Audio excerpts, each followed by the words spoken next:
So YouTube recommended to me a video of Sabrina Carpenter live at the MTV Music Awards, which I thought was really cool, of her singing her song Feather and Nonsense. Now, I haven't heard actually either of those songs, and I haven't actually watched the video because I wanted to save it for after I hear these songs. But I was like, that's pretty cool. That's a pretty sweet gig, playing that award show like that. So I was like, good for her, man. So I wanted to go check out this song. I haven't heard it before. This is Nonsense. If you enjoy it and want to have any other requests, you want to see me react to and break down any other music, you could send me a text, or you could say what's up in the comments below. And if you want to check out my music, it'd mean the world to me. Let's see what we got. This is Sabrina Carpenter, Nonsense.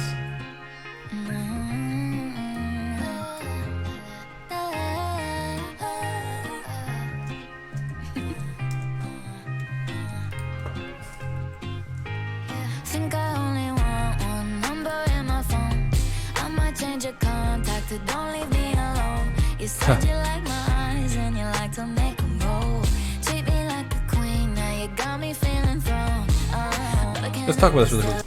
Really kind of R&B meets like it almost, this is gonna sound ridiculous, but like that like slide guitar riff kind of just reminds me of the Beach Boys. Like very different, very, very different genre, but like this kind of like Hawaiian style playfulness to it, if that makes any sense. But it also reminds me, like, it definitely has some sort of like R&B, like, and she's got a great vocal, like she's an insane vocalist. So, like, it also kind of like, so is Ariana Grande. So it kind of has this Ariana Grande, you know, just kind of like modern R&B kind of vibe, which is really cool. And she's a great storyteller too. So like even like just all about this, you can kind of picture what she's talking about and where she is kind of in this song so far. Now you got me feeling thrown. But I can't help myself when you get close to me. Harmonies are crazy. Baby, my tongue goes numb. Sounds like blah blah blah. I don't want no one else. Baby, I'm in too deep. Here's a little song I wrote. It's about you and me. I'll be honest. Looking at you got me thinking nonsense. Cartwheels in my stomach when you're walking.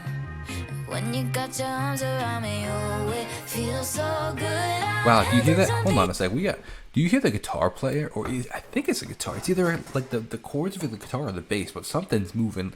It's very, very low in the mix. So you gotta really listen to it. It's right in the center of the mix, low in the mix. They're moving like they're playing. And whoever recorded this is playing for sure.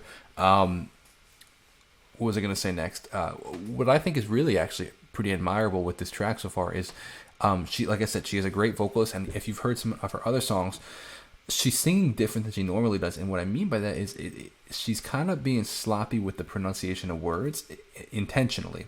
Because if you listen to her other songs, she's very good at like pronouncing her words. But here, it's this kind of like, again, laid back R&B vibe. So I'm actually really impressed that she was able to kind of manipulate her vocals to have that kind of like laid back, relaxed singing tone, which is a lot harder than you think, especially when you record typical recording like pop and you want your vocals to be like kind of like really in the center of it.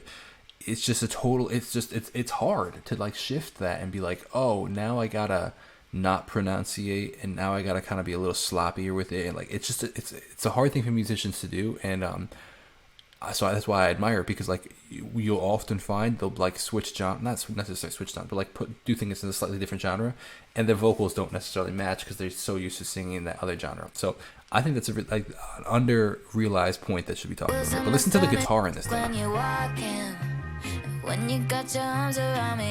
might be the bass. I don't. Regardless, moving.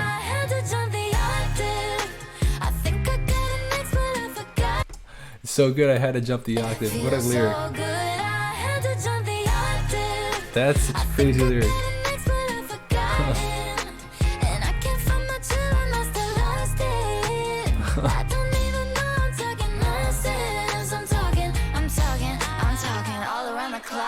Cool. I'm talking opposite of soft. I'm talking wild thoughts. You gotta keep up with me.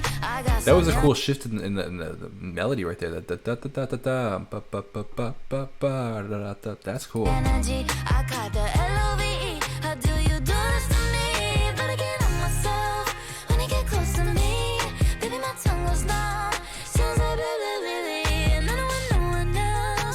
Definite Ariana vibes.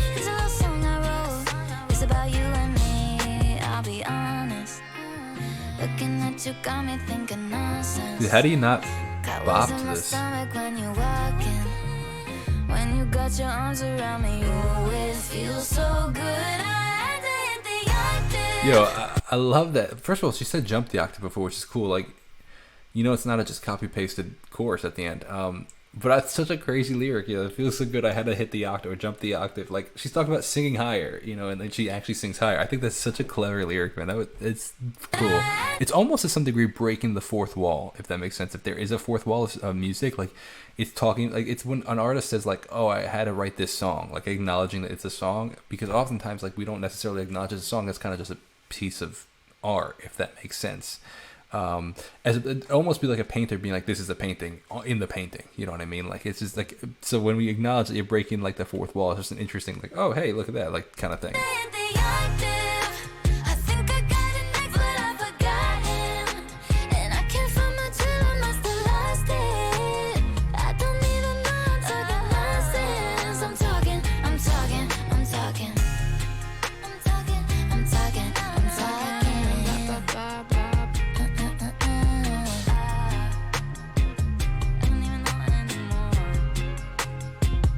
This is a cool track.